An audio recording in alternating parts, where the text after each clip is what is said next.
Like his alter ego, Walcott had scores of friends and acquaintances who coined the phrase, always a godfather, never a god, and at the same time never had any truly intimate relationships.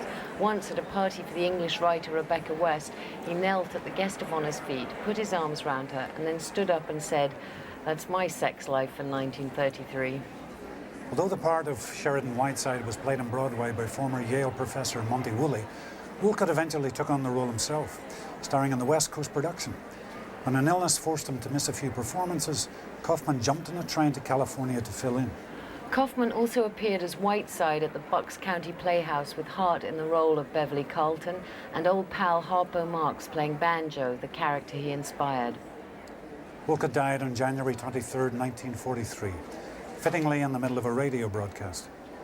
Of his many friends, none was more loyal than George Kaufman, who in a rare reflective mood said, "Life without Alec is like a play with a crucial scene dropped.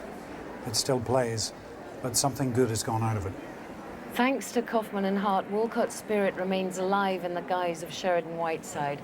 The curtain's about to go up, so let's return to the Stanley household, turned topsy-turvy by its scheming visitor. Meanwhile, unaware of the part she is about to play in Whiteside's machinations, actress and femme fatale Lorraine Sheldon is steaming back to the States aboard the luxury liner Normandy for a reunion with her poor dear Sherry in Act 2 of The Man Who Came to Dinner. Having a good time, Tasha? Wonderful. But one thing's been bothering me. In Lorraine's first scene, when she's dishing her Normandy shipmates to Whiteside, she mentions someone called Dorothy DeFrazzo, and then they both make a rather sour face. Yes. Well, darling, who is Dorothy DeFrazzo? Funny you should ask. As by a stroke of unusual good fortune, I just happen to know. Really?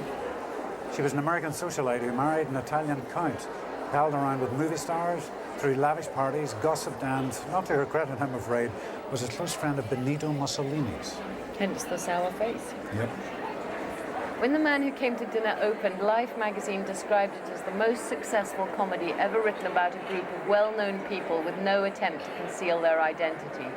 Kaufman and Hart certainly made no secret about having patterned the character of Beverly Carlton, for example, on author, songwriter, actor and urbane charmer Noel Coward, who once said, "Wit ought to be a glorious treat like caviar, never spread it about like marmalade," and yet turned out dozens of extremely witty plays and more than 300 popular songs during his career. What Am I to Do, which we just heard Beverly sing, is a dead-on parody of Coward's sophisticated yet sentimental style, written especially for the play by another songwriter of some talent, Cole Porter. He composed the song as a gift to the playwrights, who in return gave their friend a gold cigarette case.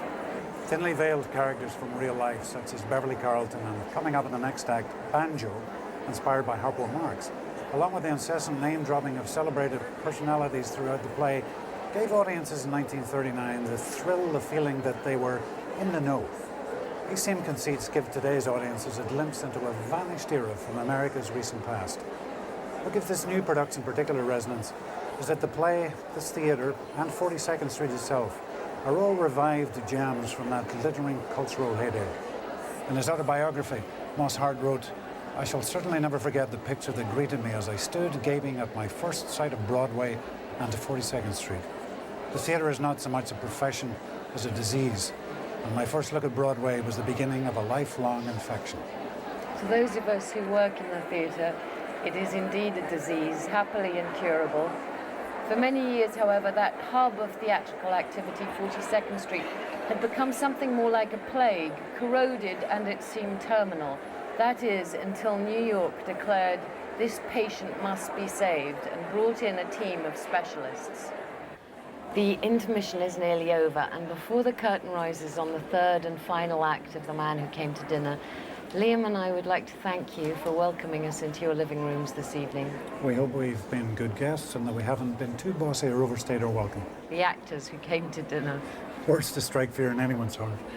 We return now to Messalia, Ohio, where in at least one household the prospect of a Merry Christmas seems very remote indeed.